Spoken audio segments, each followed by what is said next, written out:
मरहबा collection, एक ही छत के नीचे फैशन का सारा सामान। मरहबा कलेक्शन में उम्दा क्वालिटी के कपड़ों के अलावा shoes, ladies fancy chappal, gents chappal and hosiery items वगैरह भी मिलेंगे। हमारा पता याद रखें, Jamhoor high school main road, जैतून हजीन मस्जिद के पास, मालदा चौक, मालेगांव।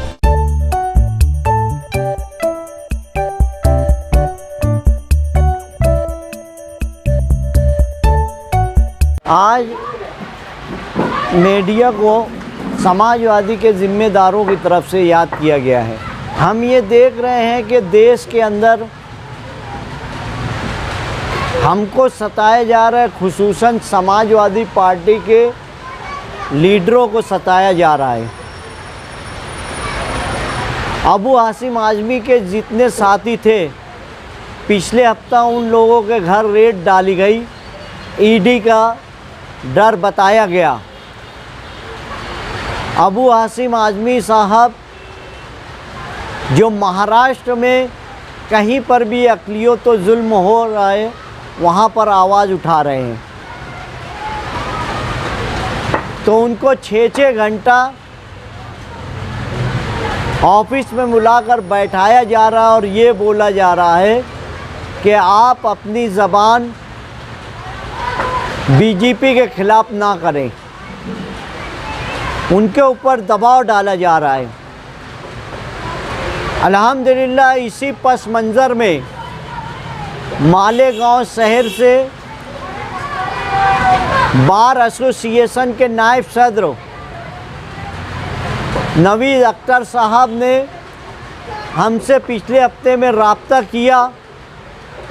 हम भी उनके राब्ते में थे और हम लोगों ने बताया कि जब 12 नवंबर का वाक़या हुआ, उस वक्त तो क्या पुलिस की पोजीशन थी, जरा से पथराव में क्या किया गया और उनको ज़मानत लेने में 12 महीना क्यों लग गया। वकीलों को ये मालूम है, क्योंकि ये जज और पुलिस के बीच में रहते हैं, ये पूरे देश के हालात जान रहे हैं।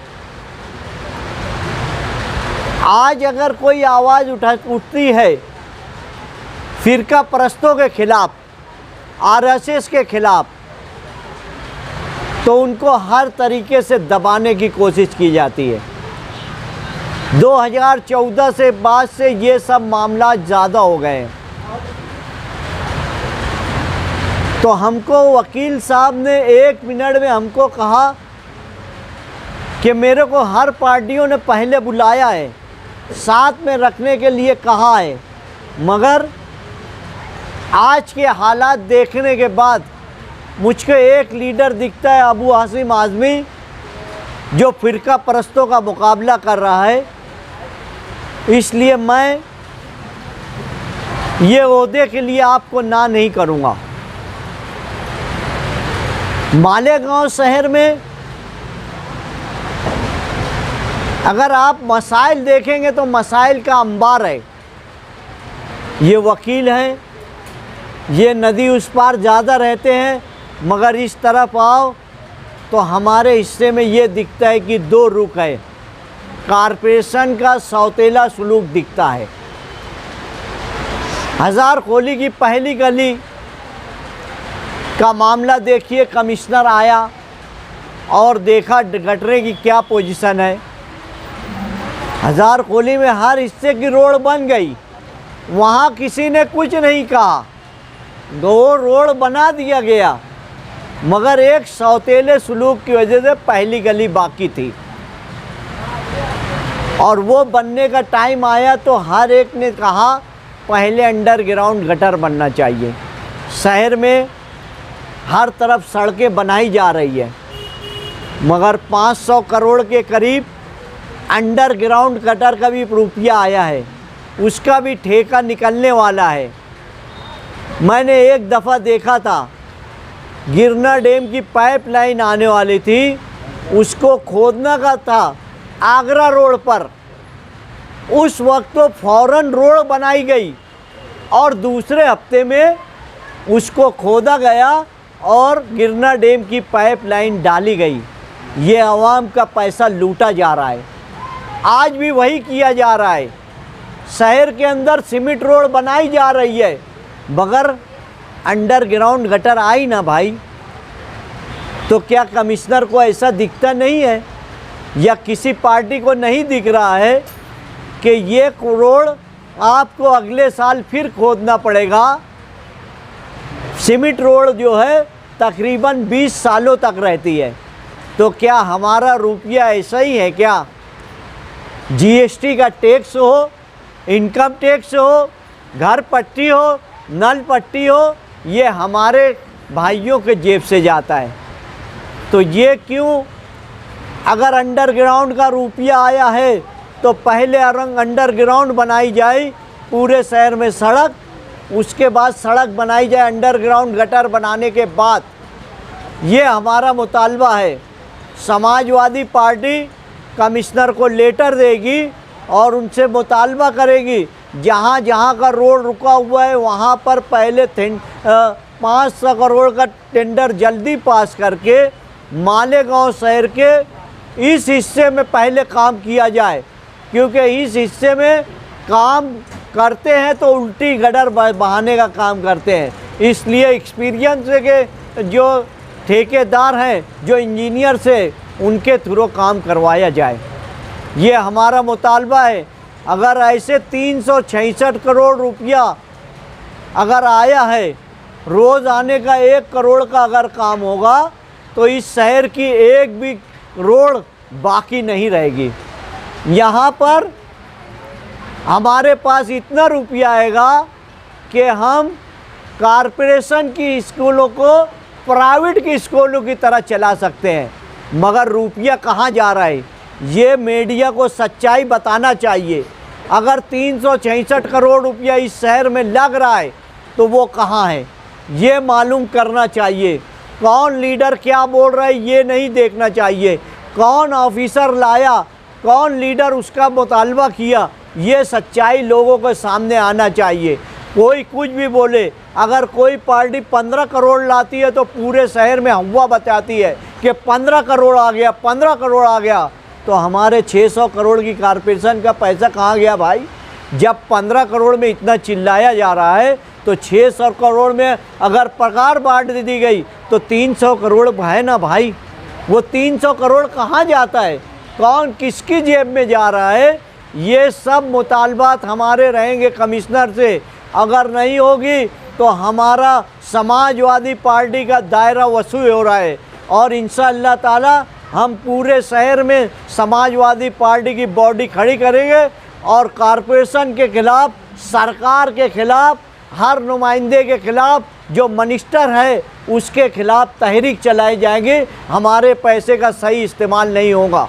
तो उस वक्त के हालात जो थे, मॉब लिंचिंग हो या कोई और मामला हो, जो सरकार उस वक्त की मोदी सरदार और एनआरसी जो लाया गया था उसके खिलाफ हम शाहीन बाग चलाए थे और हम यह ऐसा आदमी देख रहे थे जो हमारे अक़लियतों को बचा सके।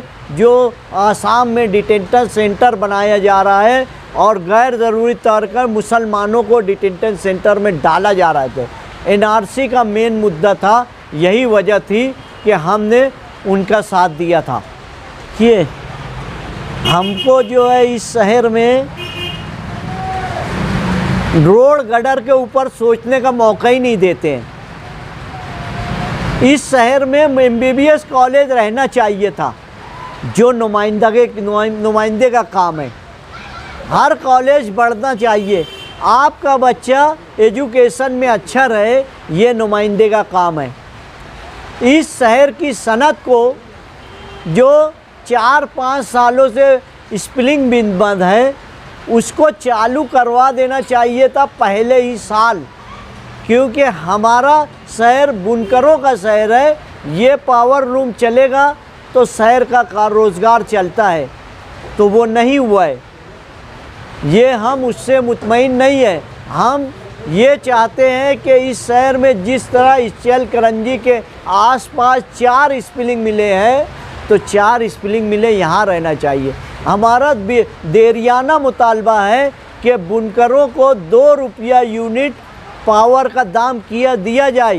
कर्नाटक, तमिलनाडु, मध्य प्रदेश, वे यूपी के अंदर 75 रुपया पर लूम पर मंथ है, तो हमारे शहर में 3 रुपया 75 से 80 पैसा पर यूनिट लिया जाता है। एक महीने का हमको 1000 रुपया पर लूम पावर का बिल आता है, जबकि अगर यूपी के अंदर 75 रुपया पर लूम है और कर्नाटक में 1 रुपया यूनिट है, बरहानपुर में 2 रुपया 3 रुपया यूनिट है, हर जगह पावर लूम पे ये यूनिट है, तो हमारे शहर में क्यों नहीं, महाराष्ट्र में क्यों नहीं?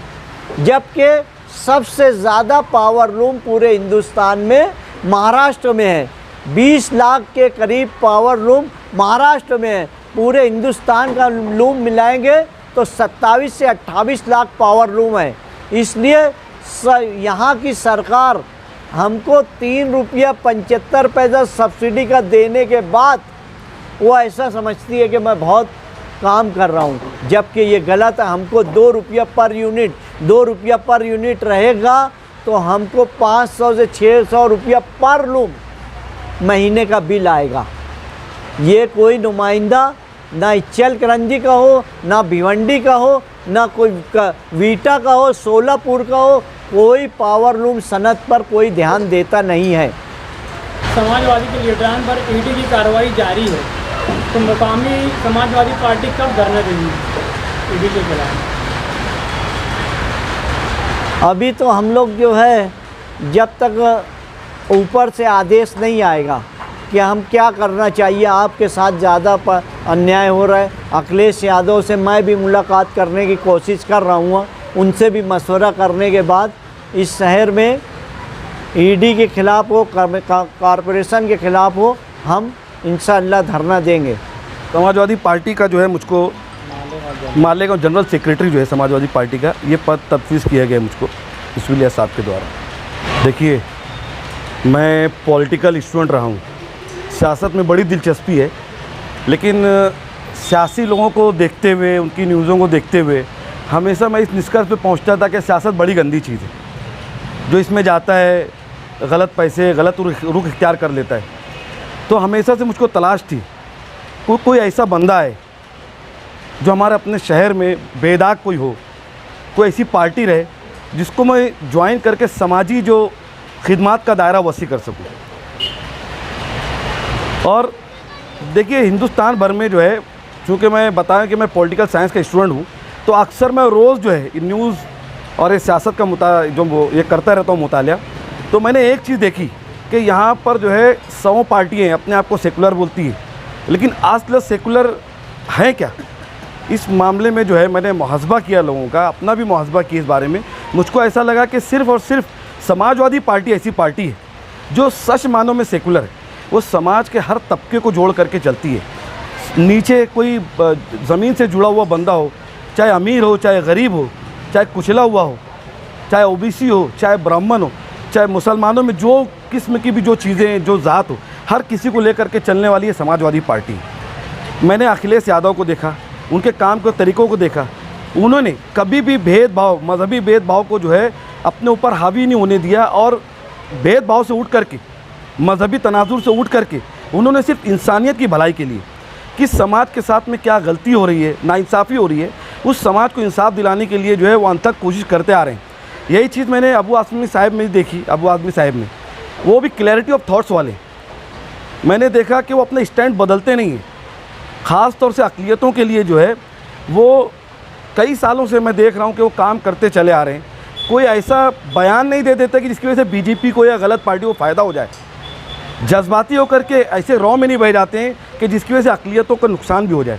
और यहाँ पर चूँकि मैं तलाश कर रहा था कि सियासत में काम करना है, समाजी काम करना है, लेकिन ऐसे लोगों के साथ में जुड़ूँ जहाँ सही तरीके से, ईमानदारी से, बग़ैर गलत रास्ता इख्तियार किए मैं अपने समाजी खिदमत का दायरा वसी कर सकूँ।